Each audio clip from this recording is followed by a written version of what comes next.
Corentin Métroun, donc je suis en deuxième année Prism aux Mines d'Alès et donc je suis porteur du projet Overmix avec Thomas. Bonjour à tous, je m'appelle donc Thomas Crouzet, je suis anciennement étudiant et actuellement en train de travailler dans une entreprise qui fabrique des dialyseurs dans le domaine médical. Je suis comme Corentin porteur du projet Overmix. C'est un projet de gants connectés. Ces gants connectés, qu'est-ce qu'ils font? En fait, ils détectent les mouvements des mains du porteur et ensuite le porteur va contrôler la musique comme il le fait avec une platine de DJ avec des gants par les gestes. Quand on était au lycée, on était en train de travailler pour notre projet de terminale sciences d'ingénieur. L'idée est venue de Corentin, qui lui-même est DJ.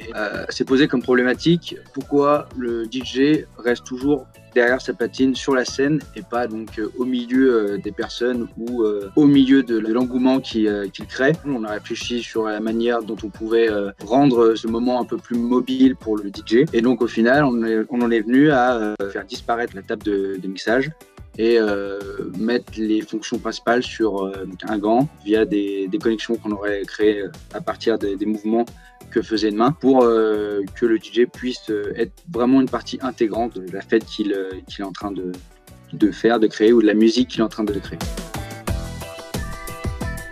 Pour ma part, c'est vraiment quelque chose de nouveau que je découvre petit à petit, qui m'apporte plein de différentes expériences, notamment tout ce qui est création d'entreprise, tout ce qui est création de projet surtout, en partant d'une idée, de développer l'idée jusqu'à concrétiser, avoir là actuellement une imprimante 3D pour pouvoir réaliser ce qu'on a pensé, ce qu'on a fait sur une feuille de papier blanche, et au final lui donner vie et voir si ça fonctionne, si tout est vraiment comme on l'espérait, ce qu'il faut changer, ce qu'il faut améliorer, ce qu'on garde. Tout cet aspect-là d'un projet qu'on peut retrouver dans une entreprise quand on a un cahier des charges, quand on doit développer un projet pour un client, l'amener à la production et au final donc, le montrer au client, voir s'il est satisfait de ce qu'on a fait. Moi, mon objectif, c'était vraiment de pouvoir vivre entre guillemets de ma passion, qui est de créer des objets complexes et pointus. Et là, c'était l'idéal parce que c'était un projet qui répondait à un besoin précis. L'idéal qu'on s'est fixé, c'est d'après pouvoir continuer dans ce mouvement-là et proposer d'autres solutions pour d'autres marchés en utilisant le même principe. Pour la première promotion, malheureusement, on n'est pas en présentiel. J'ai eu la chance déjà de rencontrer Muriel l'année dernière en parlant déjà un petit peu du projet. Sinon, c'est très intéressant. Les professeurs, ils sont vraiment dans le métier. C'est hyper intéressant. Ils apprennent beaucoup de choses, beaucoup d'informations qui sont très utiles et qu'on peut appliquer peut-être pas tout de suite, mais en tout cas très bientôt. Oh, bien sûr. Ah oui, c'est l'objectif. Bien sûr, et de pas du tout s'arrêter à ce projet-là et vraiment le développer au maximum. On a déjà discuté ensemble de là où ça va mener, jusqu'où on peut aller et tout ce que ça peut apporter en termes d'innovation technologique, en termes de marché qui est touché, de personnes touchées par ce projet. Donc vraiment faire une entreprise avec ce projet et donc du coup les projets que ça va amener à côté.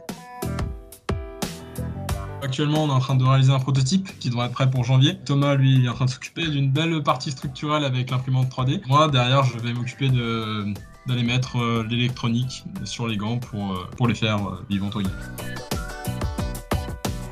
C'est quand on était tous les deux du coup en première année d'études supérieures après le post-bac. Moi j'étais en première année de DUT génie mécanique et du coup Corentin lui était en prépa. Où l'idée nous est revenue, on va dire entre guillemets, de ce qu'on avait fait en terminale et on s'est dit pourquoi pas le concrétiser, en faire quelque chose de viable. Au début c'était vraiment dans l'idée de la rendre viable et de l'utiliser pour nous. Et après on a vu tout le potentiel que ça avait derrière ce projet-là. On a décidé de le concrétiser et d'en faire un produit d'entreprise. En terminale, on avait participé à un concours, on pouvait présenter notre produit et en fait on avait un jury. C'était la première fois qu'on présentait notre produit vraiment en un temps sous forme de pitch. On connectait les gants directement à une carte d'une platine. C'était pas encore les gants vraiment tout seuls qui étaient fonctionnels. On venait vraiment se brancher sur une platine.